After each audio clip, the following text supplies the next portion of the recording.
Help MythVision keep bringing you material by becoming a Patreon member, as well as PayPal. Like, share, subscribe, and comment.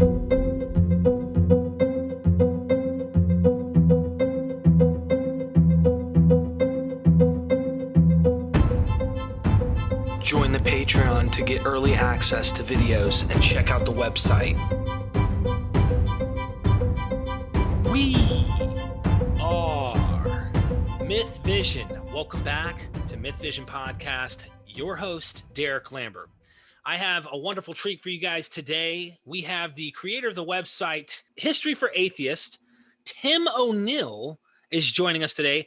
And I want everyone to know, History for Atheist, okay? He is an atheist. He's not a Christian. Nothing wrong with Christians. Please do not take this an attack, okay? I just want you to understand that the gentleman is not a believer in Jesus or having faith in Christianity in any shape or form.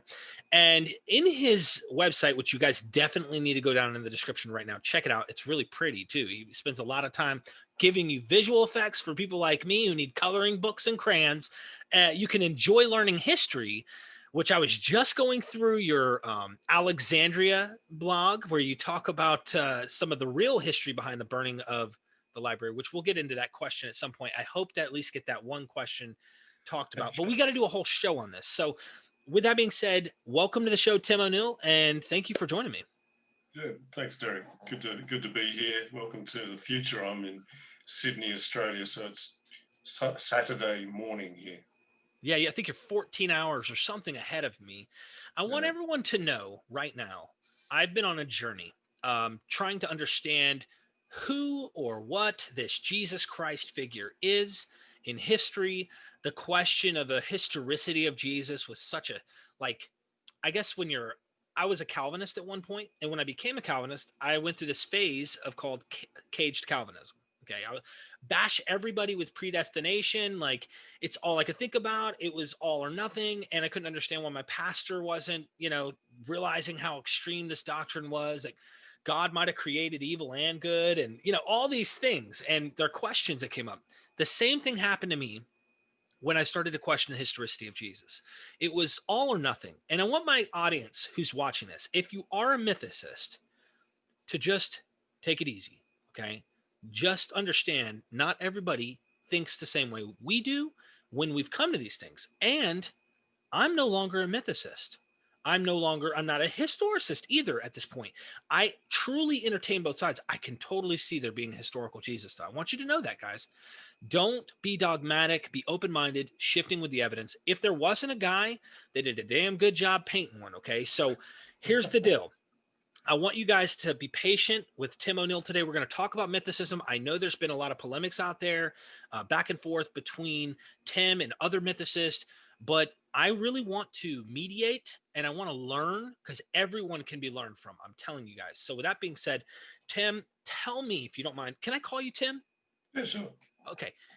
Talk to me. Tell me what you've seen, a little background on mythicism. Were you a mythicist? What got you into the conversation, if you will? This will be an initial show. And then I want our audience to know we are not going to spend every show talking about this topic. We are going to move on to some awesome other topics that are important about history. So thank you so much. Okay. Well, again, thanks for having me on. I love talking about this topic. How did I come across mythicism? I was raised a Christian, though not a very fanatical one at all. But if you'd asked me at the age of about 16 or 17, are you a Christian? I probably would have said yes. I wasn't particularly good at practicing it, particularly the sexual stuff. I was really bad at that. So I was a believer. And I remember probably the event that triggered my interest in the whole question of the historicity of Jesus and the origins of Christianity was I was at high school and I was sitting on the sidelines of a conversation which turned into a bit of a debate at lunchtime between our school's most evangelical Baptist and a guy who was an agnostic. She was really annoying. He was quite a cool guy. So it was quite an interesting little encounter. And she kept saying, Jesus said this, and Jesus was that, and Jesus did this. And he kept saying, how do you know? And as a guy who was already quite interested in ancient medieval history, I thought that was a really good question. How do you know? And one I'd never actually asked.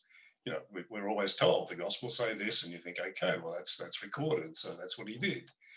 So she kept doing this, and he kept saying, how do you know? And he was saying things like, well, the Gospels weren't written down until 200 years later, which is not true. But it made me realize that I couldn't answer his question. She couldn't either. She was hopeless. But I couldn't answer his question. That bothered me. I don't like not knowing stuff. So I then went off to find out. I went off to discover how we could possibly know. And that began what was a journey of many, many years. And by the time I got to university and was studying history at university, this had become kind of a hobby of mine, the origins of Christianity. And I came to realize that Jesus was not what Christianity claimed. You referred to him as Jesus Christ before, for example. I never call him Jesus Christ because Christ is not a name, it's a claim, it's a title. I don't believe Jesus was the Christ, which means Messiah in any sense. So I began a multi-year journey of reading and analysis to work out how can we know. In the process, I did get to a point where I thought, well, it's pretty clear that large chunks of the gospel stories are not true. They didn't happen. I mean, the birth stories, for example, are clearly made up. The trial story is obviously a fiction. There's a whole lot in there, which, and walking on water, feeding 5,000 people didn't happen. So I kind of thought, well, okay, if any of it isn't true, maybe all of it's not true. So I did contemplate the concept of, was there a historical Jesus at all? And mythicism is not a new idea. It's been around for several centuries, but in fairly well-developed form, it's been around for at least 100 years. So I had a look at that stuff, and I read Albert Schweitzer's analysis of the state of the question 100 years ago, his quest for the historical Jesus. And in the end, I came to the conclusion that there was a historical guy. Fast forward to around about the late 90s, and where I was hanging out on various internet groups that existed at that point, particularly alt atheism and a few others on news groups. And I started to see mythicism rearing its head, but it was mainly on sort of conspiracy websites and on conspiracy discussion boards. But then it started to bleed over into the atheist discussion boards. And I started to see lots of stuff by Earl Doherty, who was a leading mythicist at that point. And then along came the new atheism. So along came Dawkins, Hitchens, and Sam Harris. And there was an explosion of blogs and then later video channels and discussion boards about atheism. And that's where I really started to see mythicism starting to come on in a very strong way. Richard Carrier was pushing mythicism, his version of Doherty's arguments. Bob Price has been around for many, many years, so he was getting cited. There was the woman called Acharya S, the sort of the New Age wing of mythicism, and the movie Zeitgeist that was largely based on Acharya S's stuff. And so there were a lot of atheists who were jumping on the mythicist bandwagon. And so I began to point out the problems that I saw with mythicism and to present why the vast majority of scholars, I mean, the overwhelming majority of scholars, do not accept mythicism. Now, that's not an argument, but it's just a fact. So I found myself debating mythicists on a fairly regular basis. I crossed swords a few times with Carrier and with Doherty and with various of their defenders. So around about that time, I also noticed there was a whole lot of other bad history being peddled by atheists on those channels. You mentioned the burning of the Great Library of Alexandria by Christians, which gets cited all the time, despite the fact it didn't happen. There's the assassination of Hypatia of Alexandria because she was a wise and learned scholar, and Christians hated that. And again, that's nonsense. A whole lot of nonsense about Galileo, about Giordano Bruno, about various other topics. So I started the History for Atheists blog because I got tired of repeating myself, debunking these same myths and countering the same arguments, and particularly with mythicism, countering the same stuff that gets trotted out over and over again. And I'm a busy guy, I've got a fairly successful career. This is my hobby. So I thought if I start a blog, I'll write some fairly comprehensive, quite long articles that go through these topics one by one. So I only have to do it once. And then on Twitter or whatever, I can just sort of say, okay, that doesn't work, and here's why, and link to it. So that's really the origins of History for Atheists. In the process, I suppose it's also made me, and I like this, but it's made me go and look at these arguments very, very carefully and go into a great deal of depth. The average length of one of my articles on my blog is about 10,000 words. So it's pretty substantial stuff. That means I only post about once a month, if that, but it also means that I can be reasonably comprehensive on these topics. So I have a series of articles on my blog called the Great Myth series, which is tackling things like the Great Library and Galileo. And I have another series called Jesus Mythicism. I'm up to about, I think, 7 articles on that one. This is a fascinating topic here. I mean, it's awesome to see that you've been engaging for quite some time. And I'm sure that some of our more staunch mythicists, if you will probably say cognitive dissonance is working hard for Tim. Tim just doesn't want mythicism to be true. You just want there to be a guy, and you have no real good reasons. You can only imagine the mindset. I don't have to imagine. I hear it all the time. And I get emails to that effect, and I get comments on Twitter and so on to that effect. That's not true. I seriously do not care if Jesus existed or not. Because when I'm talking about Jesus, I'm not talking about the magic guy who walked on water and who's the figure of Christianity. I'm talking about a Jewish preacher called Yeshua, because Jesus is just the English version of a Latin version of a Greek version of that Aramaic name, which was a fairly common name at the time. So I'm talking about this guy, Yeshua. He seems to have come from Nazareth. He seems to have preached kind of an apocalyptic end of the world message, got crucified. Either he thought he was the Messiah or his followers came to think he was. He then got deified over a period of about 50 years after his death, and he's now a figure of a major religion. But the Jesus I'm talking about is a Jewish preacher, of a kind of which there were many at the time. So if someone were to turn around and show me some new evidence, I doubt this is going to happen, but if some new evidence were to appear that proved to me, or showed to me, not proved, that showed pretty clearly that it's unlikely he existed, I'd just shrug and say, okay, fair enough. I don't care, right? So I don't believe in anything to do with Christianity.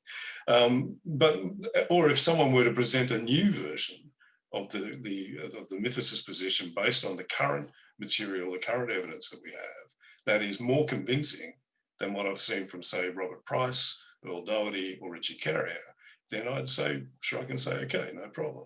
Let me ask you, I love that. You don't care, and I can tell, even in our discussion, it's not a matter of, you do care about history. You do care about being correct.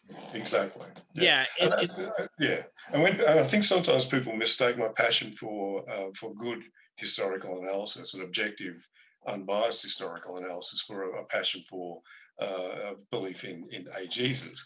As I just said, I don't care, but you hit the nail on the head. I do care about bad history. And that's a common theme in my blog, and it's been something that I've cared about for many, many years. So I have spent a lot of time debating Holocaust deniers. Now, I'm not saying mythicists or anything like Holocaust deniers, but in both cases, though, they are similar in this. In both cases, it seems to be that there is a strong ideological and therefore emotional bias turning people towards what I would argue is, in both cases, a bad historical thesis. And many of those people in both those cases are very sincere. Not all Holocaust deniers are evil Nazis, though many of them are. But many of them sincerely think that they've discovered a great truth about history and get quite passionate about it. And it's the same with mythicism. I think many of those people are not ferocious anti-Christians, though many of them are. But many of them do think that they've discovered something amazing that everyone should know. My problem with both those is that it seems to be that emotion is skewing them towards some bad arguments. And so I'm trying to show them why those arguments are bad. But back to the point about do I care about whether or not Jesus existed? I have always said and repeatedly say, and every time I have one of these conversations, I repeat it, that the idea that there was no historical Jesus is valid. It's possible. It is possible that Christianity began without there being such a guy. That's possible. And sometimes people have taken me, there's a guy called Godless Engineer who doesn't like me very much, and has taken me out of context, got a little video clip of me saying that, and he posts it whenever I post stuff he doesn't like on Twitter, saying, ha, here's Tim O'Neill admitting that what we're saying is true. I'm not saying true, I said valid. Historical analysis is about working out which of the various many potential, valid, possible ideas is most likely. So it is possible, I would never argue that it's impossible, that there was no historical Jesus. I just don't think it's very likely, for reasons that we can discuss. Absolutely. I want to tell you up front, I'm friends with all of these people. So this is what's amazing. You're going to find out that you're probably not friends with people I'm friends with, and I'm friends with people they're not friends with, which would include you and others. And that's fine. That I'm sorry. I'm not going to let this divide me from communicating. I want to be a mediator because I want to be Jesus Christ. No, I'm just kidding with you. I'm just kidding with you. But seriously, I really appreciate that. I can tell that you really want to know what's going on. You want to know the truth. And I do find this is not an argument. Please don't take this. This is not me trying to poison the well on Mythicists, because I was hardcore. Like, I started this channel and like that was all I thought was the case. But I do see a lot of conspiracies that do come from that type of mindset. And I think I'm not lumping the top dogs in this. I'm not lumping the scholars who really try to do this. But what happens, I think, and you maybe could help me out with this before we get into some stuff, because I'm sure the top arguments you can list off the top of your head that they use, and maybe your responses. But what I think happens is when critical scholars are being critical, um, it creates doubt on, can we trust this? And once you start realizing the water's been a little bit muddy, it's easy to say the whole thing's mud. It's just all muddy and you can't trust it. But then that allows the door to be opened up to anything. It's like a all for nothing. Sorry, free for all. Sorry. It's like anyone can make a spin of what their own version of what's going on. And I've heard, like, I just had a show yesterday I did with Christopher Hansen, and we talked about the astrotheology version of Mythicism, and I was in that camp. I started for a second wondering if, the devil's pulpit was right, that the whole thing is an astrological. I didn't know, I don't know as much as I know now, but I was thinking like it's all just like a secret metaphor of the heavens and going through the months of the year and all that kind of stuff. And I told him that, and I was like, what do you think? Do you think there's any astrotheology stuff there? He's like, yeah, absolutely. That's the problem. It's like when you find pieces of something that are used, the whole damn thing turns into it. And it's like, no, guys, that's not the way to go about these things. So I just wanted to say that, like, as one who was a staunch mythicist to someone who's like, okay, I have good reasons to be doubtful of mythicism.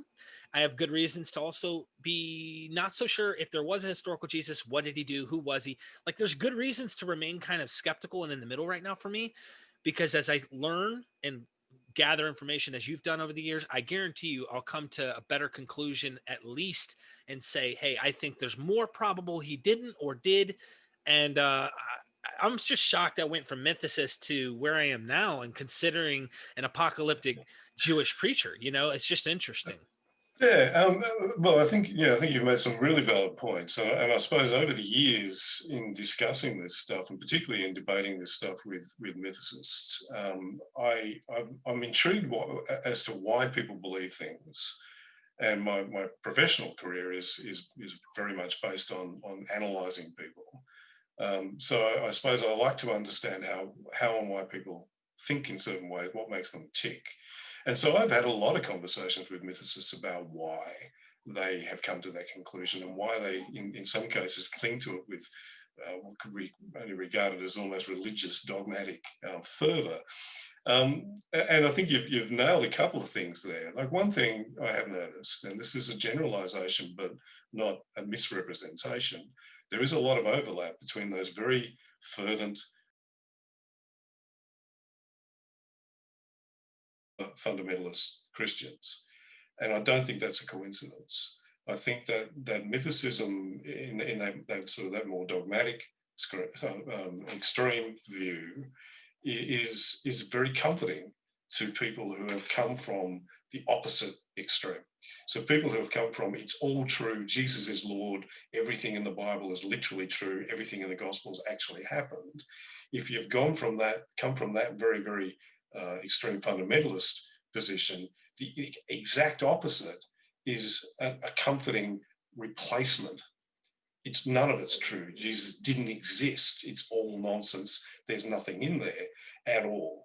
Right now, first of all, it appeals, I think, to people with a particular type of psychology. It may be that it appeals to people who have been raised with that kind of absolutist thinking. It does seem to appeal to some people who don't like the ambiguity of humanity's subjects such as history, where you can't be absolute. You can't prove things finally. It's all about assessments of likelihood. There's lots of shades of grey, there's lots of ambiguity. So it appeals to people who come from, particularly from a very scientific background, who don't like that ambiguity, and mythicism takes that ambiguity away. It's all crap. So there's a lot of psychological stuff playing into why mythicism appeals. I also suspect that for many people, and this again is a generalization, there's a degree of laziness. It means if you just say Jesus didn't exist, none of it is true, then all the work that you have to put in to work out which parts of it might be true and which parts might not be, which parts are later additions, which parts aren't, which is hard work. You don't have to do any of that. You can just dismiss it and just go, it's all crap, and move on. And I come across a lot of people who just, that's the appeal of mythicism. You can just brush the whole thing aside and get on with other stuff like saying Christians are stupid or creationism is wrong, or we should have wider separation between church and state.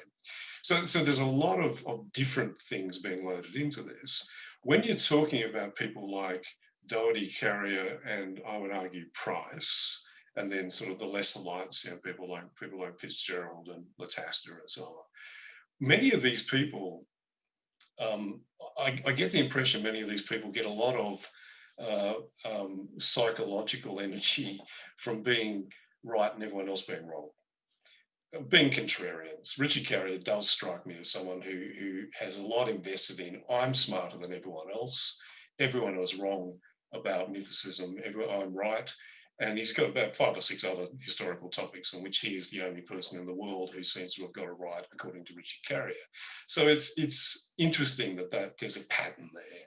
Robert Price will endorse pretty much any thesis that is contrary to the mainstream. So even though he doesn't subscribe to it at all, he endorses them. Robert Price seems to has recently endorsed a new edition of Atwill's book, which is I think called Caesar's Messiah, which is this thesis that Christianity was invented by the Romans. Now he doesn't seem to actually, Price doesn't seem to actually believe that. But Price will quite happily put his name on pretty much anything that is contrary to mainstream Christianity. It's kind of his thing. So there is an element of contrarianism to a lot of mythicism, particularly at I suppose the higher end, the people who are actually going to the effort of arguing it in detail. And this is not to say that any of these people are not sincere. I think they absolutely are. Of course they are. Some of them may be a little bit too sincere. But I think once you go down that rabbit hole of I've got the truth and all the scholars are wrong, and particularly when you divide it into an us and them of Christians believe in a historical Jesus, non-believers don't, then it becomes this sort of binary. It becomes this sort of almost Manichaean binary. So I've had people say to me, well, you're an atheist, so why do you believe that Jesus existed? And I said, well, that's a non sequitur. I'm talking about a historical Jesus. Atheism is about believing God. I don't believe in God, but I don't believe Jesus was God. I'm talking about a Jewish preacher. What's the problem? But they can't disentangle Jesus from Jesus Christ. They can't disentangle the historical Jesus from Jesus Christ. So there's a lot of psychological drivers going on here that I think is one of the reasons why mythicism has got some traction amongst atheists, despite the fact very few, and this needs to be emphasized, a tiny handful of genuine scholars actually accept it. Most scholars think it's a bad thesis. It's interesting you say that, because if I'm going to be honest about my own, this is all subjective and I can only speak for myself, but I wouldn't be shocked if others related. It's hard for me to disconnect Jesus from Jesus Christ. It's very difficult. I went from an all fundamentalist angle to an all what seemed to be. I think you did assess me correctly when you said that. I can't speak the same for the scholars. Like, for example, Dr. Carrier was never one to begin with. And so there's probably different reasons for why he comes to his conclusions, because it was never faith-based. But I can't read these guys' minds, but you've been doing this for a long time. I figure we could shift now into some of the discussion of mythicism, some of the arguments that are made. And I know this is my buddy Stephen. He mentioned to me, he says it's a boring topic that I don't really care about, which is the Testimonium Flavianum. I said, bro, I'm beginning to get a little bit interested in this, but we'll get to this, I think, as we go. What would you say is like one of the top things you have a problem with that you think that mythicists really should reconsider? Oh yeah, well, that's an easy, probably the worst mythicist argument is probably the one that I see most often, not from the carriers and the deities of the world, but more from your casual mythicists. I sometimes refer to them as mythers, because they're kind of the guys you come across on Twitter, the godless engineers. They use this argument like there's no contemporary reference to Jesus, therefore he didn't exist. And that is a terrible argument. But I think it says a great deal about the low level of understanding of historiography that many people who accept mythicism are working from. I don't mean that as an insult. Most people don't study history past high school level. So for most people, that sounds like a good argument. I mean, there should be references to Jesus if he existed, surely, People think, well, I've had people say to me, we've got contemporary references to Julius Caesar, we've got some contemporary references to Alexander the Great. Why don't we have contemporary references to Jesus? If he was such a big deal, we should have contemporary references. So it sounds like a plausible argument, but actually it's terrible. I'll explain why. It's terrible because if we're talking about a historical Jesus, even if we're talking about the historical Jesus of Christianity, who was, who did walk on water and did all that stuff, he still was a minor Jewish preacher in a backwater of the eastern end of the Roman Empire. So he was in Galilee, not even the main cities of Galilee, Sepphoris, for example. He was in like wandering around villages in the back blocks of Galilee, according to the Gospels. So we're taking the Gospels at face value, right? And the Gospels, let's keep in mind, are exaggerating his influence. Even they say he became really famous throughout the whole of Galilee, which is, I'm trying to think of an American version of that. He became really, really famous across the whole of the northwestern corner of Kentucky. It's not famous, okay? And this is the gospel. This is the gospel version of Jesus. And so even if we accept that at face value, why would anyone in Alexandria or Athens or Rome be writing about some guy, a dirty peasant preaching some incomprehensible Jewish crap to some other dirty peasants? That wouldn't be front page news in the Acta Diurna in Rome. Why would it be mentioned? So there's the first problem. The second problem is the way you measure the amount we would expect to have for someone in the ancient world is by looking at analogous figures. So if we look at, say, Julius Caesar, would we expect there to be contemporary references for Julius Caesar? Well, hell yeah, he was a consul, he was a Pontifex Maximus, he became dictator of Rome, he was effectively ruler of the entire known world. So yeah, of course we would expect, because if we look at other people like him, we have contemporary references to him. But if we look at other people like Jesus, early first century Jewish preachers, prophets, messianic claimants, we have no no contemporary references for any of them.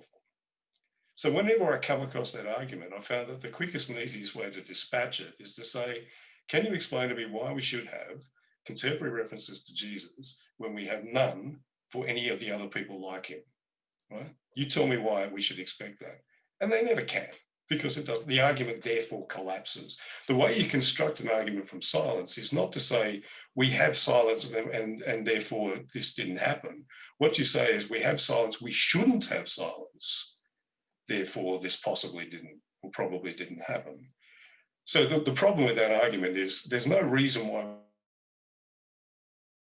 to someone like Jesus. In fact, if anything, we have more references to him than we have to any other analogous figure of the time. So let me poke in something that I think is going to be an interesting angle on how we could discuss this, because this gets into the boring topic of the testimonium a little bit, and I figure let's go ahead and hurdle this hill while we're at it. No. Just why not? Why not? So let me try and be clever and try to phrase this way. Okay, Tim, you're right. We have no contemporary writings. He was probably in a place where pretty much most people didn't know how to read or write anyway. And it's a fact. However, we do have Josephus, right? And Josephus comes later, and he does mention these characters like the Egyptian and the Samaritan or Theodus and these other guys, John the Baptist, things like this. How come he doesn't mention Jesus? And then this is where it gets interesting when they go, well, I have plenty of non-mythicist scholars that will say, look, the testimonium's complete ex nihilo. So is the other reference to him being a brother of James. Come on, Tim, can't you see? Like, wouldn't Josephus mention him? Isn't he at least in the mindset of Josephus? Wouldn't he, if he was somewhat reasonably known, wouldn't he have been on the same plane as the Egyptian or the Samaritan or something? Like, but he doesn't mention him. What are your thoughts on that? Yeah. Okay, so maybe before we move on to Josephus, the other one that is used in a similar way is Philo of Alexandria. Why doesn't Philo of Alexandria mention him? Well, we can dispatch that one pretty quickly. Philo of Alexandria doesn't mention anyone like Jesus. He wasn't interested in those peasant preachers, those messianic claimants. So all the guys you just mentioned that Josephus does mention, so Theudas, Athronges, the Samaritan, the Egyptian prophet, John the Baptist, Ananias, Philo doesn't mention any of those guys either. So we can dismiss why does Philo not mention him? Because he wasn't interested in guys like that. Josephus, though, clearly was. So then the question becomes, does Josephus mention him or not? Because we do have, as you say, we have two references in the Textus Receptus, so the text that we have of Josephus now, we have two references to Jesus. The first one is in Book 18. This is the famous Testimonium Flavianum, and that's a brief account of Jesus in Book 18, Book 18, 62 to 63, 63 to 64. And that's the first one. That's the TF, the Testimonium. The second one is in Book 20, and that's the Jesus James reference, a passing reference to James being executed by the Sanhedrin, and he's identified as brother of that Jesus who was called the Christ named James. So we've got two references to Jesus by Josephus. The problem, of course, is everyone agrees that the first of those is at least partially fake, because he says things that Josephus, and this has been recognized for 500 years, he says things that Josephus as a devout Jew will not say. He says he was the Messiah. Well, Josephus didn't believe Jesus was the Messiah. He says he rose from the dead after 3 days. Well, Josephus didn't believe that either. So obviously the text, everyone agrees that the text has been tampered with by later Christian scribes. Where it gets complicated is how much has the text been tampered with? So is it a wholesale interpolation? Is the entire thing a forgery? Or is it that there was a reference to Jesus which has been added to over the centuries through a couple of elements? The majority position on that these days is that it is partially authentic. That's the majority position. But as I argue in my most recent article on my blog, you can make a good, solid scholarly case for the wholesale interpolation argument.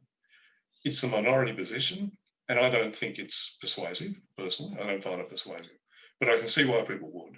And therefore, I place almost no weight on the testimonium. I acknowledge that it exists. I then acknowledge that there's problems with how we interpret it. I acknowledge that I personally think that it's partially authentic, but I also acknowledge that it's perfectly okay and scholarly and respectable to accept it as a wholesale interpolation. Unlike many arguments used by mythicism, that's a mainstream position held by some very solid scholars. I don't find them persuasive, but I do respect them, their position. The thing about the Testimonium, it looks pretty clearly to be the kind of thing that would be interpolated, because it's making clear Christian claims about the resurrection, about his status as the Messiah. So at least those parts, everyone agrees that at least those parts are interpolations. Whether the whole thing or not is as well is another issue. But the Jesus James reference doesn't look anything like that. It's not making any claim about Jesus, about Christianity, or even about James. Not much of one anyway. It simply says this guy was executed, and it's a sidebar issue. He's talking about how the high priest Hanan ben Hanan, or Ananus, got deposed. That's what he's talking about. And he tells us it was triggered by some illegal executions of some guys, including the execution of this guy James, the brother of that Jesus who was called the Messiah. So he's not actually talking about Jesus. He's not even really talking about James. He's mentioning this stuff in passing. It's a bit weird that a Christian would come along and insert that there. Why? And also, if they were going to bother to insert something there, why not insert something that's actually going to have some punch? You know, he was the brother of that guy, Jesus, who was the Messiah and rose from the dead on the third day. Like something along those lines. We've actually got a version of Josephus's Jewish Wars, which was translated into Slavonic in the Middle Ages. And they decided that the Jewish war would be spiced up quite a bit if they included some really cool stuff about Jesus, because the Jewish war doesn't mention Jesus at all. And so they added a whole lot of stuff about Jesus and about how the high priests were evil and how we hate Jews and all total nonsense and stuff that Josephus could never have written. But that tells us what an interpolated passage looks like. This guy, James, got executed. He was Jesus' brother. Doesn't look like that. He also doesn't even say that Jesus was the Messiah. He says that he was called the Messiah. Legomenu is the word he uses. And called doesn't mean was. It just means some other people called him that. Josephus often it refers to people or identifies people by talking about what they were called and doesn't stop to explain why they were called that. This is one of the arguments the Carrier makes. Why doesn't he explain why he was called Messiah? Well, why doesn't he explain why a particular hill was called, the eminent place, or why a group of guys was called the Freeman, or why this guy earlier in that same chapter was called Carby? He doesn't explain. So this doesn't look like a piece of interpolation by a Christian. It serves no apologetic utility. It doesn't make any kind of point that would help Christians. Sometimes mythicists say to me, oh, well, it does. It proves that Jesus existed. No one was arguing that Jesus didn't exist. Opponents of Christianity in the 3rd, 4th, 5th centuries were saying that Jesus was a fraud. They were saying that he was a magician. They were saying that he was the illegitimate son of a hairdresser and a Roman soldier. They were saying that he was an idiot. They were saying that he was a peasant. None of them were saying that he didn't exist. So it doesn't work as an interpolation. It simply does work. It makes sense as a passing reference. You bring up something interesting, because I just did a video with Dave Allen. He's a good buddy of mine. He's on Facebook. He's actually one of the lead guys in the Mythical versus Historical Jesus group. And I just did a video of his for him, because he's from Southern Ireland, and he is of the opinion there was definitely a negative Testimonium Flavianum, except in it gives like the idea that he wasn't spoken of in a positive way. It was more of like, kind of like, look, there was this guy, he was a sophist most likely, or something like this. He goes to make an argument. Now, it is completely speculative on reconstructing, but he makes the argument that the negative would have given maybe more material that might have been used by people prior to Christians who gained power when they interpolated the passage that was once a Jesus passage, just didn't give their Lord a positive light. What is your opinion on that? And then on that note, I have to mention, because Louis Feldman was a partial And he's a leading guy in this. So I Yeah. kind of want your opinion on him after we talk about the first negative part, if you don't mind. Sure. So, yeah, I know Dave, and I discussed this with him, and he sent me a copy of his paper, and it's not a bad argument, but I find it highly speculative. And all I'd say is that it's a maybe, that there was a negative reference that then got heavily reworked. I think it's more likely that there was a neutral reference that then got lightly reworked, because a lot of what, if you take out if we go with Meyer's reconstruction or Geza Vermes's reconstruction, which is the ones that I'm most inclined towards, if you take out the reference to him being the Messiah as a clear interpolation, if you take out the reference to him rising from the dead as a clear interpolation, and then read what's left, there's a number of reasons why. First of all, it does read very much like something Josephus would say. So there's parallels to other Josephine language, to other constructions that he uses. You know, many of the X and many of the Y is a construction he uses quite a bit. About this time is an introduction to an anecdote that he uses quite a bit. A wise man is a term that he uses 2 or 3 other times.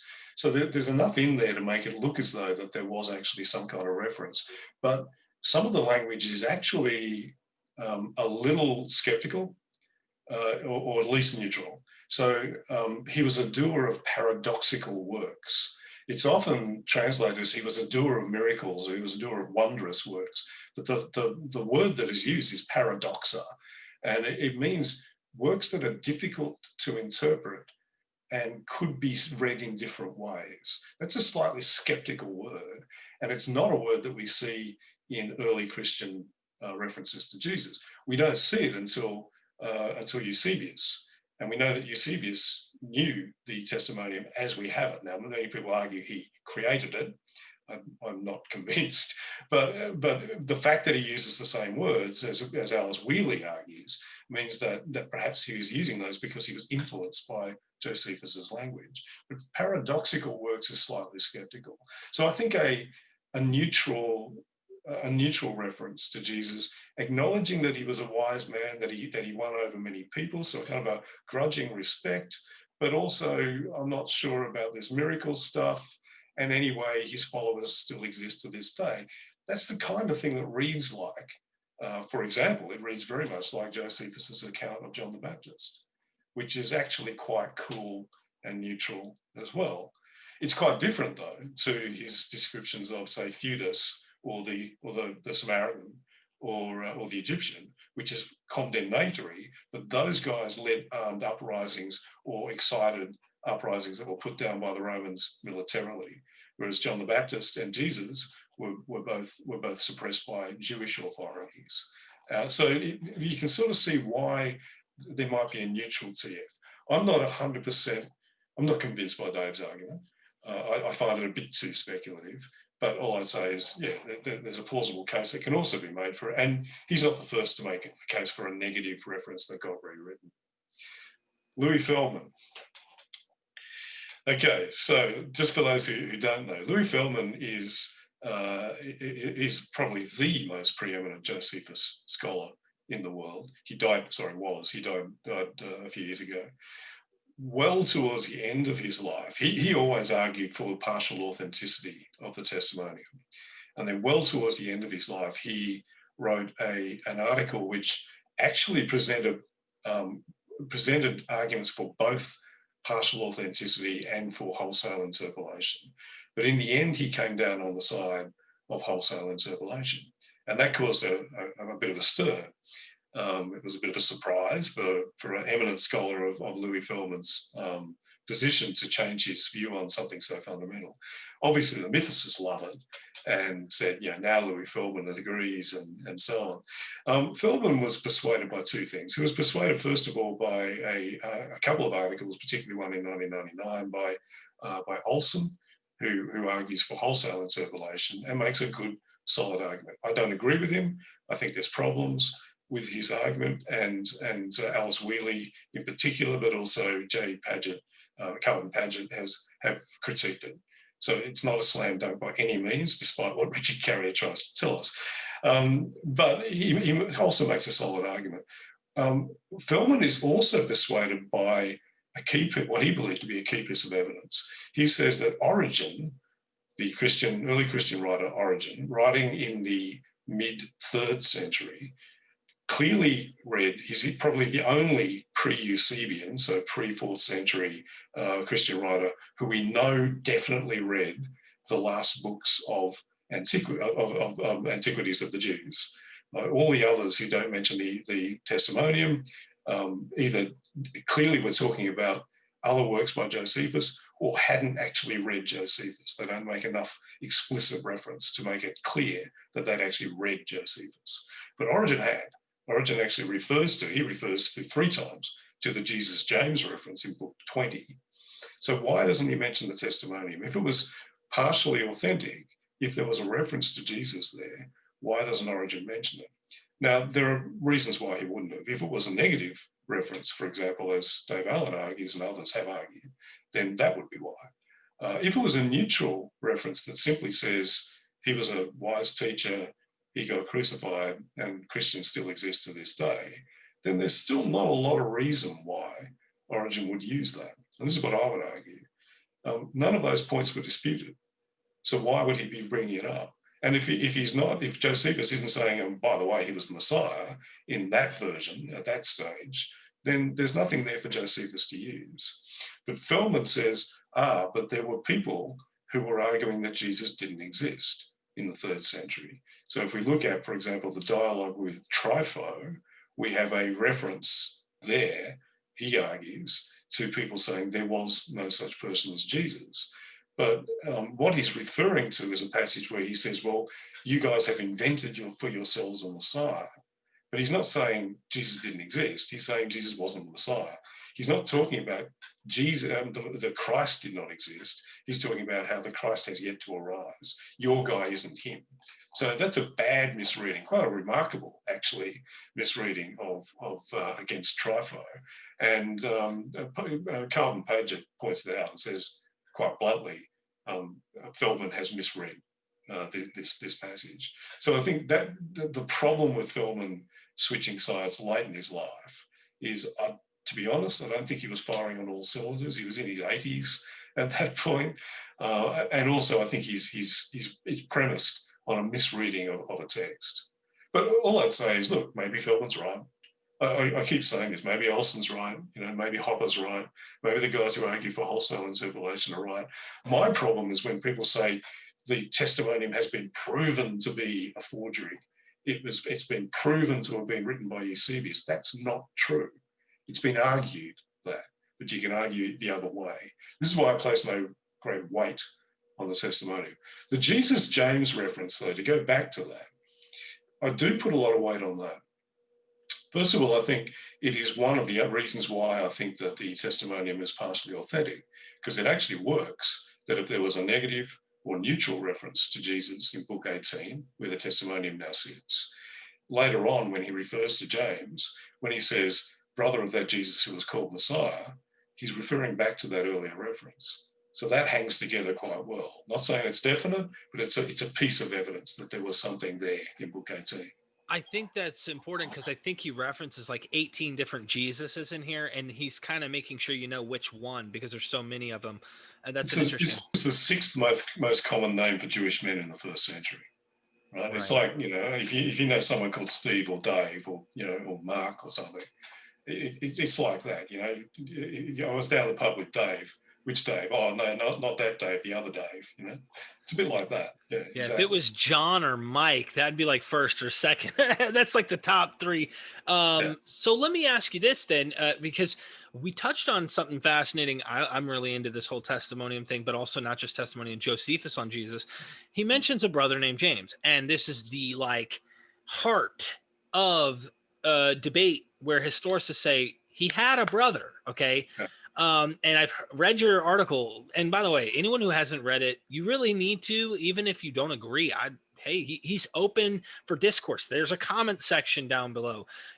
I ask that you be reasonable, please. But please read it, check it out, because he writes quite a bit on this and he engages back and forth with people.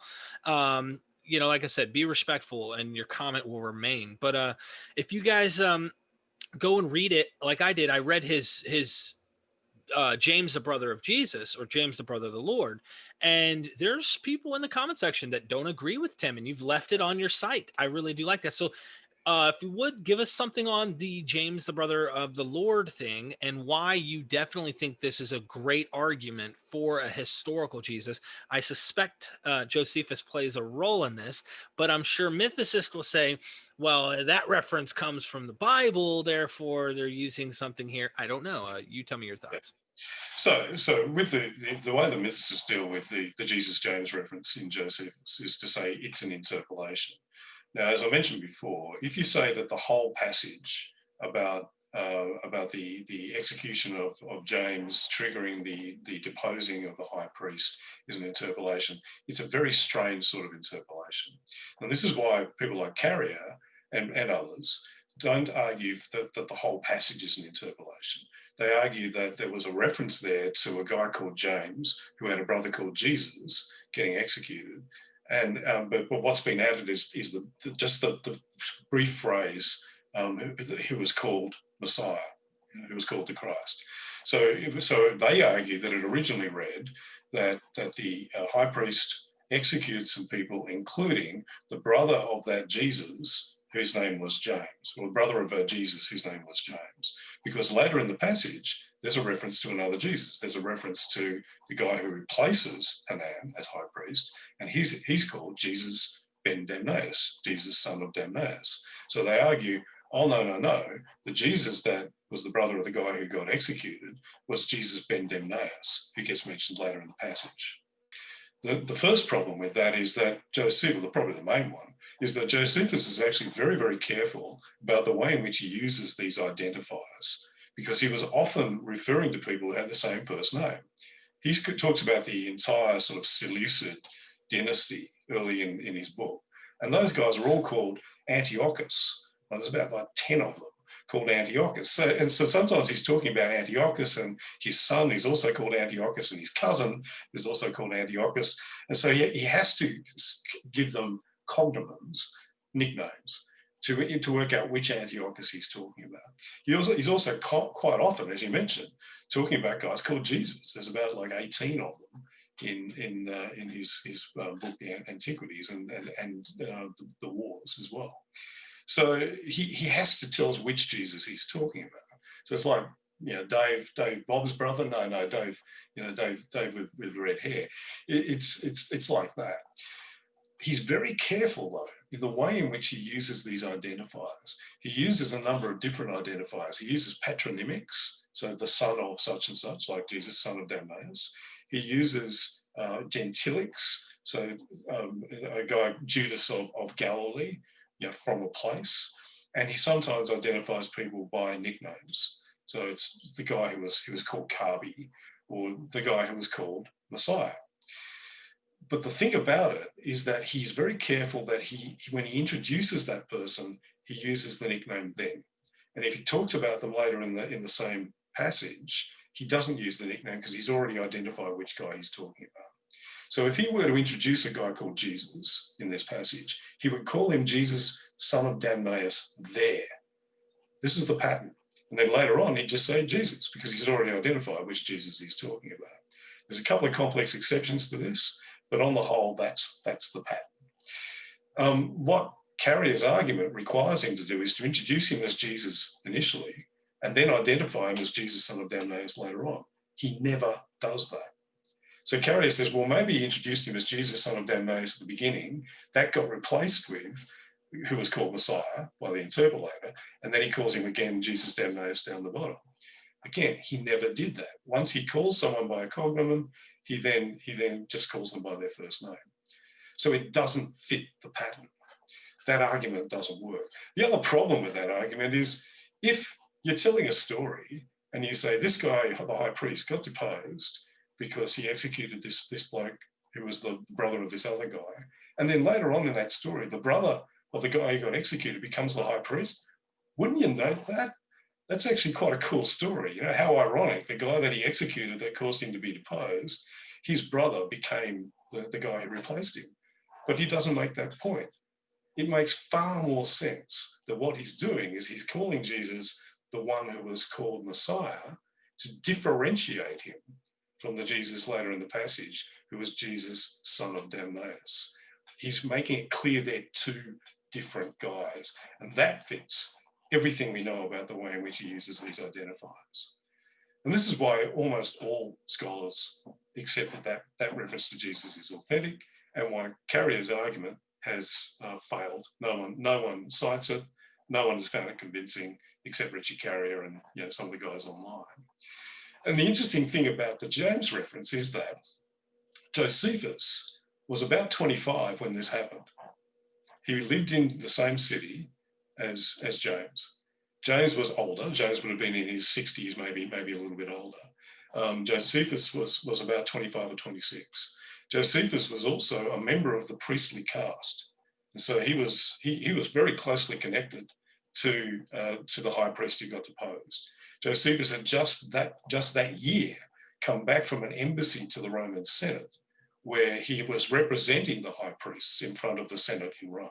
So he was a young politician in his just starting out in his career, clearly connected, closely connected to the priestly party, and therefore would have been on the ground paying very careful attention to this tumultuous event, the deposing of a high priest. So when he tells us that in his city, this tumultuous event happened when he was there in his early 20s, and it was triggered by the execution of this guy, James, who was the brother of this guy, Jesus, that is direct testimony.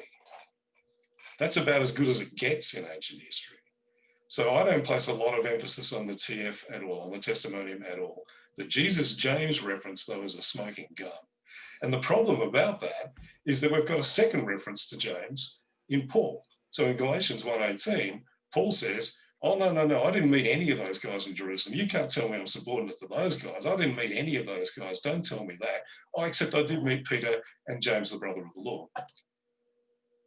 Right? And then in the next part of the letter, he talks about how he got into an argument with James and how James was wrong and how Peter and James were wrong. This is not, I met the brother of Jesus. This is, I met the brother of Jesus and he was a dick. And I disagreed with him. Thank you, at least, because this is something that isn't in necessary. You don't even have to be in a mythicist or a historicist to see this dilemma here. Yeah. I've been trying to say this for a while now. A lot of the buddies of mine that are deconverting, if you will, are like, well, they still have this like harmonization method that they use. Everything still makes some connection. I'm like, dude, James, this Cephas, James, and Paul are not buddies. Okay, I don't care what Acts says. Acts comes along and says, "Oh, they had a little bit of an argument, but then everything was bullshit." You read Galatians; he's angry. He's very, very angry. And so the thing there is that again, we have direct testimony from someone who met James. I mean, he met Peter as well, but he met Jesus' brother. Non-existent mythic celestial figures don't have brothers that you meet and have arguments with. Right? So some people try to say to me, oh, well, maybe he just made up that meeting. Garbage. It undercuts his argument. Then they say, well, we know that he has saw visions and stuff, so how can we trust anything that he says? Everyone in the ancient world believed in visions, and many of them had them. So if we chuck out any ancient source that talks about visions, then we can't do ancient history at all. So that doesn't work either. So what Carrier tries to argue is, well, when he says brother of the Lord, he's speaking figuratively. And a lot of people say to me, Paul often talks about people as brothers in Christ, or I met our brother Timothy or whatever. And yeah, he does. He often uses brother, forms of the word adelphos, as a figurative shorthand for a believer in Christianity, because they were only just starting to be called Christians at that point. He does, but what he uses in Galatians 1:19 is a very specific phrase, the brother of the Lord, and he uses that only one other place where he's talking about the brothers of the Lord. In both places, he mentions these brother or brothers alongside other Christians. So they can't just be a shorthand for Christian, because in both cases, he's talking about Peter and the brother of the Lord, Peter and the brothers of the Lord and the other apostles. So it has to be a subset of Christians. So Carrier then goes and argues in a very convoluted and highly unconvincing way that there was a subset of Christians called the Brothers of the Lord. They were underneath the apostles, but they were kind of slightly above other baptized Christians. There's no evidence for that. But there's no reference to this subgroup. There's no reference to any such. There's no other references to these brothers of the Lord in any sense that works for Carrier's argument. But we do have references to Jesus having brothers. We have references to one of them being James. We have references to James being a leader of the Jesus sect in Jerusalem. And we have Josephus talking about James being executed and being the brother of Jesus. So we've got evidence on one side that there was a subset of Christians called Brothers of the Lord because they were his siblings. On the other side, we've got pure supposition. That's Carrier's argument. Occam's razor favours the idea that brother of the Lord means brother of the Lord. Put that together with Josephus, and we've got two references to this guy James, direct, and in one case, first-hand, contemporary references. That's hard to beat. And your mate Bob Price has said that this is the best evidence for the historical Jesus. Carrier admits it as well and says that it's most likely, he weights it in his weird Bayesian probability stuff, he weights it towards historicity. If you want me to summarize, why do I think it's most likely that Jesus existed? It's really hard to argue those two pieces of evidence away, really hard. It makes most sense that the guy existed. I really love this. I really enjoyed this show so far. I'm learning a lot from you. I love iron sharpening iron. If you use a Bible reference, because I honestly don't think there's real animosity. I think there's disagreement, but I bet you and Carrier could drink a beer. No, I don't think so. No, he really does. Yes. He hates you? Yes. Yeah. Okay, well, I don't know this Bob stuff. Price, I think could. Bob looks as though he would enjoy it. I don't think he drinks. Bob looks like he actually likes his beer quite a bit. He doesn't drink. I was shocked that he didn't either. Yeah, I know. I was like, what the heck? See, I drank. I was at an AA meeting before I was 21. I wasn't even legally. I was already killing it. Anyway, so James, the brother of Jesus, which is the reference, they're picky about that. James, the brother of the Lord, because, I don't know why that would matter in a way, because ultimately if Jesus is the Lord and he is technically this celestial being, it doesn't matter. But my point is, you talked about that. We talked about the testimonium. Is there anything else, without getting lost in the weeds of the testimonium stuff, that you find should be reconsidered or examined from the mythicists and say, there's a few other pieces of evidence. See, there's nothing that's a slam dunk. And this is why I say it's quite valid that there was no Jesus. But then again, in ancient historical analysis of ancient history, it's quite regular that there's nothing that's a slam dunk. And this is the other funny thing, because I've been studying ancient medieval history for the whole of my life, I'm used to this ambiguity. I'm used to saying, well, there's this fragment of evidence here, there's this reference here, could be read in different ways, but on the whole, it seems most likely that therefore the general went here rather than there. That's how ancient history works, right? A lot of people come to this quite often from a science background, or they come to us from without a background in studying history, or they remember Mrs. Jones in high school, whose idea of history was this happened because it's in the book, right? So they find this ambiguity really weird, and it all seems too vague to them. Whereas I don't find it weird at all, because this is how ancient history works. So there's no slam dunk, right? You can't prove that Jesus existed, but there's so many elements that point in that direction that it is, Occam's razor says it's most likely. Another one, in Mark, and I haven't got the reference in front of me, so you'll have to look it up. There's one bit where Jesus is talking about Jewish dietary law. He's talking about the eating kosher, and he's upholding it. But then the gospel writer has to hurriedly say, of course, what he kind of meant was that it didn't matter what you ate, and it's all okay, because we know that later on that was a big dispute. That was the dispute between James, Peter, and Paul about, do you have to be a Jew? Do you have to eat kosher in order to be a Christian?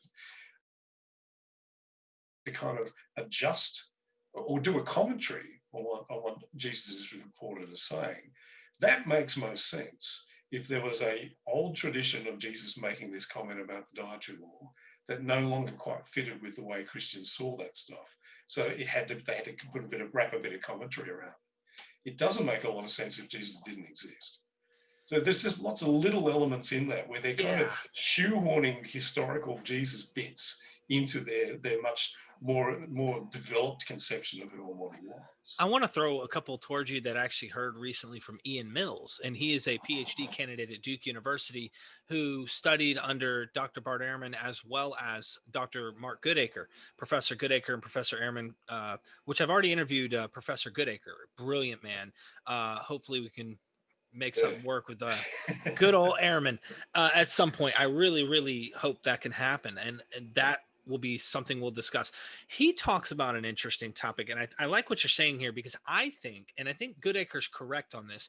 There's Pauline influence, which technically, let's just put it simply, Christian influence on a Messianic Jewish sect that is different from what it originally was. And one of those things was, he said, Ian Mills said, if you look at the Gospel of Mark, I believe it is, which is the earliest gospel we have, the majority of scholars would agree on this, is that he says, tear down this temple, or I will tear this temple down and I'll rebuild it. But later in John, like the latest God, it's almost like he went from Clark Kent to Superman. In the latest one, he says, look, tear down this temple and I'll rebuild it in 3 days. And then the author has to wink at you.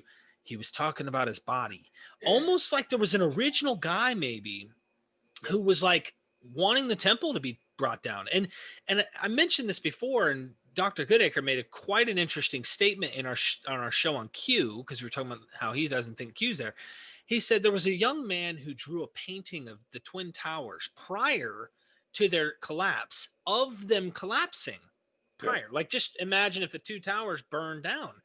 And it happened. And then this kid gets all this footage and he becomes famous, like almost like, are you a god? Are you, what literally, like, he made a prediction, so to speak, and it happened. And so I wonder if a Jewish apocalyptic messianic figure like a Jesus was running around and he said, you know what, this thing's got to come down, or it better come down, because those corrupt priests, those Jewish priests, they're tearing my father's house apart, or whatever it might be, who knows. And it gets exaggerated, but it went from him saying, tear it down, I'll tear it down and I'll rebuild it, almost like he's angry, to, oh, well, he was talking about his body, because it didn't get rebuilt, Ian said. So since it didn't get rebuilt, and it's a failed prediction somewhat, they had to make sure it didn't fail, and they made it about his body instead of talking about the temple. It makes me wonder, man. It makes me think. Absolutely.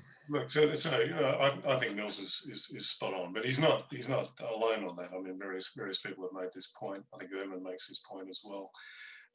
We know that there was a tradition in the prophetic tradition of Judaism of preaching against the temple, which sounds weird, but the idea was that the temple represented a corrupt form of Judaism, and therefore it had to be cleansed. The other thing is, we know that the temple had previously been destroyed once, because this was the second temple, the one that Jesus would have been preaching outside.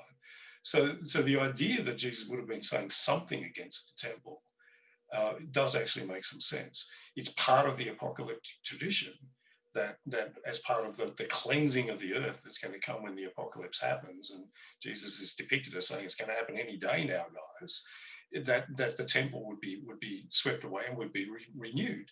So that saying kind of makes sense in that apocalyptic tradition. And then we've got other references to prophets around about this time. So there's another guy who is preaching about the temple being destroyed, referenced in Josephus, not long before it was destroyed. So this makes absolute sense. The entire of Mark 13, it's sometimes referred to as the little apocalypse, is Jesus being depicted as sitting outside the temples, predicting how the apocalypse is going to come, and making it absolutely clear that it's going to come any day now. And the gospel writer has him sort of talk about, you will see the abomination of desolation raised up where it should not be. And then he puts the gospel writer then adds, let the reader pay attention to this, right? Because that seems to be he seems to be drawing attention to that, because when the temple was destroyed, one of the things the Romans did was they raised their standards, which were religious symbols, in the temple, and sacrificed in front of them, which was an abomination, and was predicted, supposedly predicted, in Daniel, because there'd been a similar desecration of the temple depicted in Daniel. So what seems to be going on is they're taking stuff that Jesus is reported and remembered to have said, and they're fitting it in with the stuff that's happened later on. Probably the other good example of this is the infancy gospels. So in both Matthew and Luke, you have stories of how Jesus got born. And we all know them because they're on Christmas cards and we hear them every Christmas. But what we tend to hear is a kind of a harmonization of those two stories. So we've got wise men turning up at the same time as shepherds, despite the fact that the wise men are from Matthew, the shepherds are from Luke. We've got the star in the sky at the same time as them going there for a census, despite the fact that the star is from Matthew, the census is from Luke. So what Matthew and Luke are doing is telling two completely different, contradictory, actually mutually exclusive stories. Because I think most people would be listening to this might be aware that one is set in around about 6 AD with the census of Publius Sulpicius Quirinus, and the other is set before 4 BC because Herod the Great is a major figure in the story. There's a 10-year gap between the two stories. So what can we say? We can say two things. First of all, those stories are bullshit. They didn't happen, right? That's quite clear. And forget what fundamentalist apologists try and tell you, they're bullshit. What they're doing, though, is they're making theological points. I don't think the gospel writers actually wanted or believed themselves that those things actually happened. What they're trying to do is they're trying to say, look who this guy is. He's a new Moses, because look at all these parallels between his story of his and his infancy and the story of Moses. He is the Messiah because look at this recognition of him by him being born at a particular point in Roman history. Look at the recognition of him by all these famous people. But the other thing they're doing is they're trying to explain away why a guy who was from Nazareth was born in Bethlehem, because the Messiah was meant to be born in Bethlehem. And that's a problem because he was Jesus of Nazareth. And one thing the Gospels, one of the few things the Gospels all agree on is that he was from Nazareth. So both those stories are working really, really hard and contradicting each other to tell us a story whereby a guy from Nazareth is born in Bethlehem. They tell two totally different stories. Why are they doing that? It makes most sense that they're doing that because he was from Nazareth, and that was a problem. So they're trying to get around that problem. When I ask mythicists, why is Nazareth in the story at all? I get weak answers. Oh, well, who knows? Maybe there's just a reason. Or it's a reference to him being a Nazarite. Well, then why not depict him as a Nazarite? They don't depict him as a Nazarite. So why is Nazareth in the story? So that, again, Christopher Hitchens, who famously did not believe much about Jesus at all and didn't hold him in high regard, said the only thing that makes me think that he probably existed was the efforts, and he used that example, the efforts to which the gospel writers go to sometimes to shoehorn Jesus into their conceptions of the Messiah. That feels like there was a historical guy that didn't quite fit.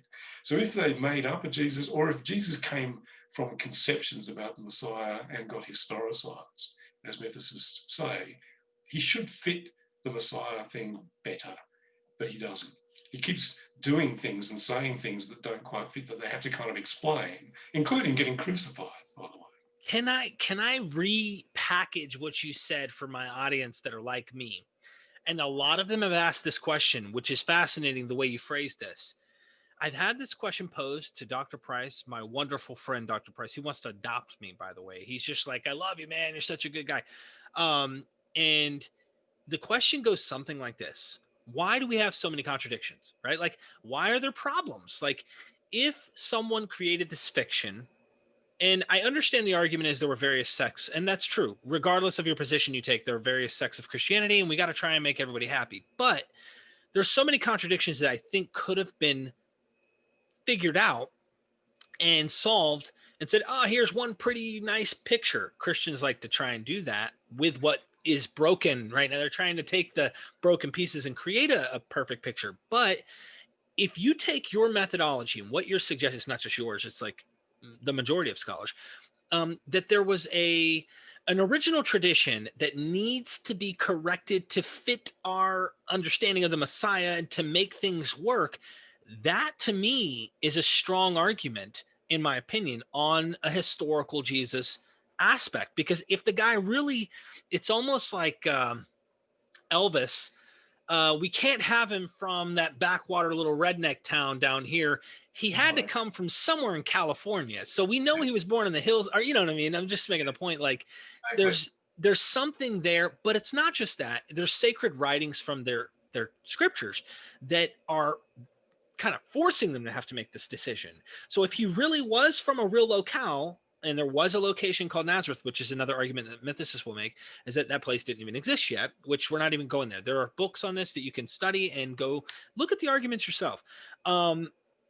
But I could see them going, well, David's from Bethlehem. He's from the line of David. He's got to be he can't come from that place. So we have to make sure he's from here. That's interesting to me that you bring those things up. So, Well, there was actually a prophecy or a passage in Micah that they read as saying, "From you, Bethlehem, will come the Messiah." That's how they read that prophecy. So they had to find a way to retrofit Jesus into this whole Bethlehem idea, and he was from the wrong bloody town. So you mentioned that Nazareth didn't exist thing. Like no archaeologist on the planet says that Nazareth didn't exist. I've got a whole article on that stupid idea. I mean, that is a particularly stupid mythicist argument that even people like Carrier totally reject. But yeah, you're right. And I think the other thing that really struck me, and probably was the thing that turned me away from mythicism way back when I was like 18, 19 years old, was that if you line up the early Christian texts in their most likely order of composition, starting with Paul's letters, and then Mark, then probably Matthew, then probably Luke, or possibly Luke and John, and then the second century Christian stuff.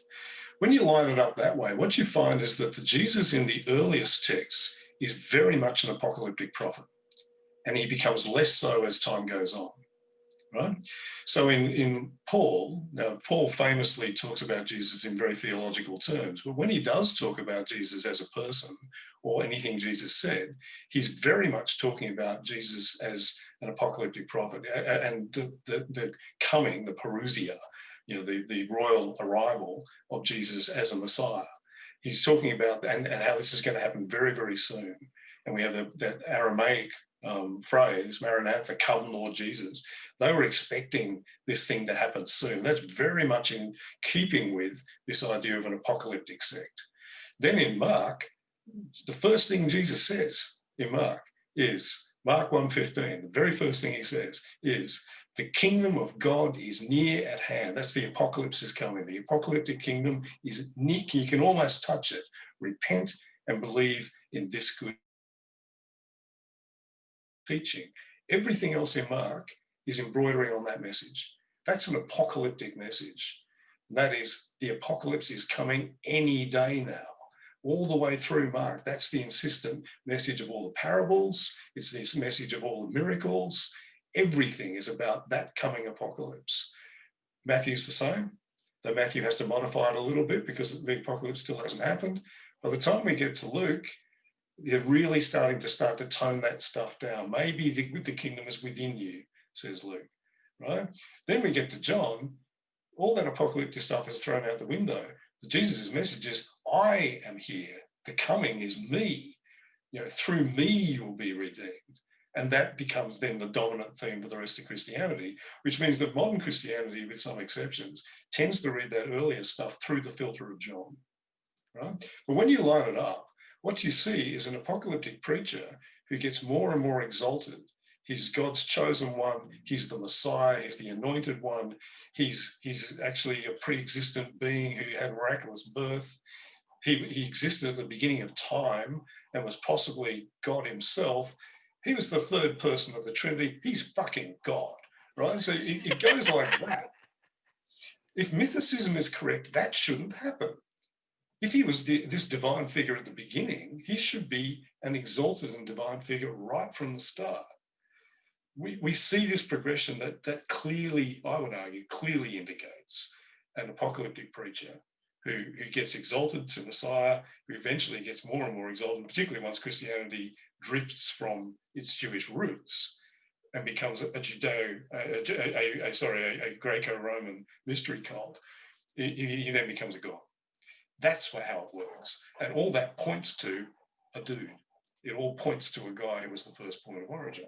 And that's why I've got an article on my blog called Jesus the Apocalyptic Prophet, where I try to summarize why that is the dominant non-Christian critical scholars' conception of who he most likely was. And I think one of the reasons a lot of people are inclined towards mythicism is if let's say you're a fundamentalist Christian in Western Kentucky. I'm going to stop picking on those guys, high Western Kentucky. But if you're a fundamentalist Christian in the US, and you're starting to get some doubts about this God thing, you're starting to realize that creationism is clearly bullshit. You're starting to realize that not everything in the Gospels can be true. And you go looking for an explanation as to how Christianity arose if Jesus wasn't God. What do you find? You're going to find a whole lot of mythicist stuff. You're going to find a whole lot of Christian stuff, but you've heard all that crap before. You're going to find a whole lot of videos, a whole lot of blogs, a whole lot of stuff online about mythicism. So what you won't find is good scholarly analysis of Jesus in the context of Second Temple Judaism and Jewish apocalyptic thought. To get that, you won't find that on YouTube. You won't, or you have to work pretty hard. To get that, you have to read books. And some of them are quite dense books with lots and lots and lots of footnotes and that assume a lot of knowledge, including assuming that you read Greek. So one of the things I am trying to do is to make that kind of stuff more accessible to people so that they don't go off down what I would argue is the rabbit hole of mythicism, and they stick with mainstream non-Christian critical scholarship. Because Jesus as an apocalyptic prophet, as I'm sure you've come to understand, is pretty much the mainstream non-Christian view. My name is Tim O'Neill, blog author, historyforatheists.com. I'm an atheist. Skeptic and rationalist, who is a subscribing member of the Atheist Foundation of Australia and a former state president of the Australian Skeptics. I've contributed to many atheism and skepticism fora over the years and have a posting record as a rationalist that goes back to at least 1992. I have a bachelor's degree in honors in English and history and a research master's degree from the University of Tasmania with a specialization in historicist analysis of medieval literature. I'm going to stop right there. This is on your About page on your website, History for Atheists. I ask that everybody watching right now go down in the description. Please click his website, join it. You have a joining where you send your email when you have new stuff. Yeah, you can subscribe. And if you follow me on Twitter, then I've got my Twitter address there as well. If you follow me on Twitter, whenever I update the blog, I post it on Twitter as well. I will be launching a video channel sometime in the next few months because I realise that a lot of people don't want to read 10,000 word articles, but they might sit and watch a video. And there'll be a podcast version of that. So if people want to listen to those videos, they can listen to them via audio. Really what I'm trying to do is I'm trying to get people to see that just because an argument, a historical argument might appeal to you emotionally, doesn't mean that you should subscribe to it. And there are many historical arguments that you can make against Christianity. I don't have a problem with any of those. If you want to argue that Christianity is evil and that the Catholic Church has raped children and that various religions have destroyed indigenous cultures, you won't hear me say a word against any of that because that's all true. But if you argue that the best argument is that there was no Jesus, or that Christians burned down the Great Library of Alexandria, or that Christianity has always opposed science throughout its history, those arguments are not true. And they are not held by historians, by the vast majority of historians, maybe a few contrarians. So that's what History for Atheists is all about. If you're going to use arguments from history, get it right. And don't go for fringe stuff that isn't accepted by mainstream historians, because you just make us look stupid. Your stuff. I say, yeah, if you don't want Christians to hold up my stuff, don't make bad arguments about history, right? That's a simple solution. So I find a lot of people who use these bad arguments do so because it appeals to them emotionally. We're meant to be rational. So question, I suppose is what I say, question. I definitely feel an emotional charge from this in a good way, of course. I want to know, I want to learn, and I really do appreciate you coming on and teaching me this. And maybe I can help you catapult your new YouTube channel, get some viewers. I know for a fact some viewers will find this interesting and consider this information. Go test this information, ladies and gentlemen. I want you to go and subscribe. I just subscribed to his website. I've been reading it for a while and never knew why I didn't subscribe. So I literally just subscribed. So make sure you subscribe, help him out any way possible. If he needs anything, you guys go out of your way, because that's what I like to teach you. I feel like the things that I want to give you guys, it should be something all humans want to do. We want to go further. I had a talk with my sister-in-law about this earlier, and she's like, yeah, but don't you use the Bible to come to your moral values and all that kind of stuff? And I'm like, look, I'm a guy. I see females and my head turns, okay? But, girls that are going through puberty and things like this, you could marry them in those days. What we have going on today is a little bit different. And so I'm glad it is, because you got a mature woman who can make her mind up, who has a possible future. She's not destroying having kids, and we're living in a better day. So I just make the point, be open to various ideas. Don't stay dogmatic. Don't stay within mythicism. I'm not saying that mythicism couldn't be true. Who knows? Even Tim says it's possible. He's not on the side of it. He doesn't think that the evidence supports it, and that's okay. It's okay that he has a different view than you. And if you're someone like me who it really doesn't matter, like it really, really doesn't matter, meaning like it doesn't hurt my feelings. Anything that you've said today, Tim, really is great information, because I can now look at both systems of thought and test them. I can really take what you said and see the development and say, does that development make sense from a typical man into a god? Or was he some divine celestial angelic figure or divine being who gets euhemerized? I do see an interesting problem with the hypostatic union. Okay, there's something there we can talk about someday. We can talk about more on mythicism at some point, but I'm going to let you guys know right now, I'm not going to spend every show with Tim. There's too much other good stuff that he talks about than mythicism. And maybe I can ask you one question as a teaser for for the next show that we do, and that question has to do with talk about the destruction of the Library of Alexandria. What are the most pervasive myths about this event? Is that going to get us lost in the weeds? Yeah, probably. So I don't I'll want to try. get deep into the conversation. Just leave me a cliffhanger and say, these are some myths about it. Until next time. Okay, so I'm in the process of doing a video version of that article that I wrote in my Great Myth series. So what do a lot of people know about, or think they know about, the Great Library? One is they think that it was the sole repository of ancient learning, and he destroyed that learning forever and set us back, 1,000 years or 2,000 years. And if it hadn't been destroyed, then we would know vastly more than we know. So that's the first myth. Second one is that it was a great center of science and tech. They were doing lots of science there, and they were designing, flying machines and steam engines. And so its destruction set back technology by thousands of years. And if it hadn't been destroyed by these evil Christians, then we would all be living in colonies on the moons of Jupiter or something. The third one is that it was destroyed by Christians, which isn't true. So I'll just leave that there. But before we finish up, I do want to make one point, because you directed people to my About the Author page on my blog.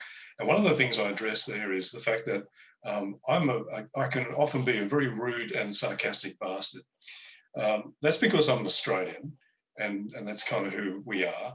But secondly, because that's kind of who I am. Sometimes Americans don't quite get the Australian sense of humour. So stuff that I write that is meant as sort of dry and sort of slightly sarcastic comes across as really aggressive. And that's just you guys. I think that's your problem. You need to sort that. But a lot of people don't like the fact that I am quite sarcastic towards some mythicists, particularly Richard Carrier and a couple of the others. And so they sort of say, he's really rude to mythicists. I'm not. I'm really rude to some mythicists, the ones that have been rude to me. Bob Price has never been rude to me, and I don't agree with him, but I've never said a bad word against Bob Price. Earl Doherty has never been rude to me. We've had some sharp disagreements, but I don't say a bad word against Earl Doherty. Richard Carrier is an asshole, and has treated me like an arsehole, and so I treat him like an arsehole back, and so have some of his little friends, Godless Engineer and others. Now, I don't dwell on that, but, again, I'm an Aussie and I'm of Irish descent and I have red hair. If someone comes at me, I'll kick him in the fucking head. So I just wanted to say that, because a lot of people read my stuff and say, oh, he's a bit sarcastic. Yeah, I am. If you don't like that, deal with it, is all I can really say. But I'm not sarcastic to people who aren't rude to me. Well, you're not rude to me, and I'm friends with the guys that you have had problems with. This is crazy. So, but then again, like, I'm such a get along with kind of guy. You And seem like that, Derek. Yeah. I think, dude, I do. I have Irish in me. I just don't think I have as much in me as you. So that's got to be the problem, Yeah, I think it could be. But look, as I said, I don't get into psychodrama. I do get into a bit of sarcasm, but on the whole, really what I'm arguing with is the arguments. Sometimes if some of those guys, I don't have a lot of time for Ron Ra, for example. Now, Ron Ra is as far as I can tell, is a pretty good guy when it comes to science and creationism. But when he gets onto history, he's crap, and he says stuff that's just totally wrong, and he won't admit it. So I don't have a lot of time for that kind of stuff. If you make a mistake, admit it and move on.